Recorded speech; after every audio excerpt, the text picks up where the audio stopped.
Simple એટલે simple, આમાં કંઈ વધારે છે નહીં. લોકો આરોનું પાણી પીએ છે ને આ છે એલ્કલાઇન વોટર મશીન. પણ A to Z તમામ ફેસિલિટી આની અંદર છે.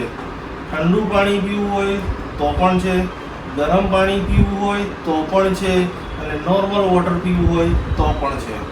આના સિવાય સબ્જી અથવા શાકભાજી અથવા ફ્રૂટને ડિટોક્સ કરવા માટે બી અહીંયા ઘણી ઓપ્શન આપવામાં આવેલ છે. આના સિવાય આજે આપણે એક ડેમો જોઈએ. નામચીન કંપની છે પણ આપણે નામ નહીં બતાવીએ, યોગ્ય ના કહેવાય. એટલે આ 2 બોટલ હજી પેક મંગાવી છે, બરાબર છે. એક આ છે pH ચાર્ટ.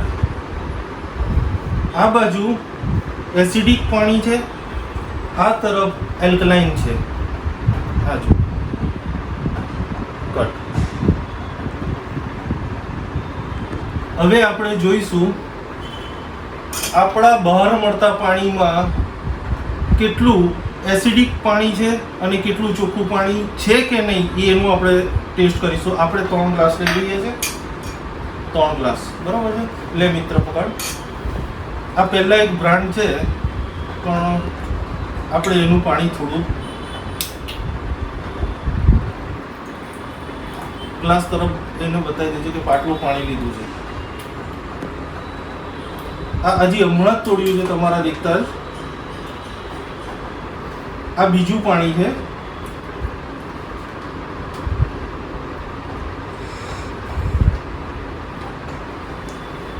ઓકે, હવે ચાલુ રાખજો એને. હવે આ pH ચેક કરવાનું કેમિકલ છે. આપણે બંને જે પાણી ટેસ્ટ કરેલા છે એની અંદર 2 બૂંદ ઉમેરીશું.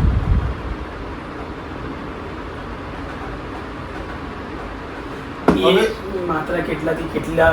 હા, એ બતાવીએ, પણ એને આ પાણી છે ને એને નંબરથી ફરીથી અત્યારે ચાર્ટ પ્રમાણે આ pH છે 4, તો 7નું પાણી નોર્મલ કહેવાય. તો આવા પેકિંગ વાળા પાણી પીવાય ખરા આપણાથી? એક પ્રશ્ન છે આપણા માટે. હવે ચાલુ જ રાખજો આગળનું. અત્યારે આ બેઉ આમ. હવે આપણે આપણા એલ્કલાઇનનું પાણી ટેસ્ટ કરીએ. આ આપણે લીધું પાણી.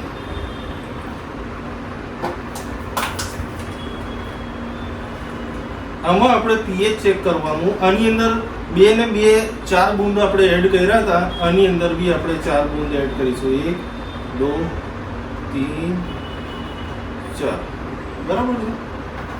આ જોઈ લો, પાણીનો કલર તમારી સમક્ષ બ્લુ આઈસ મારા જેવી. હા, pH ચાર્ટ સમજ્યા? બ્લુ આઈસ. આ ચાર્ટ કઈ ગયો? આ રહ્યો. હવે આની સાથે સરખાવો, નજીક લાવીને સરખાવો કે આ વોટર કયા લેવલનું છે. 10 નંબર પર આવશે. તો આ થયું આપણું એલ્કલાઇન વોટર.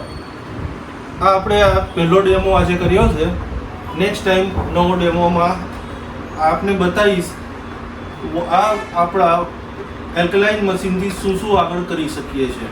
પણ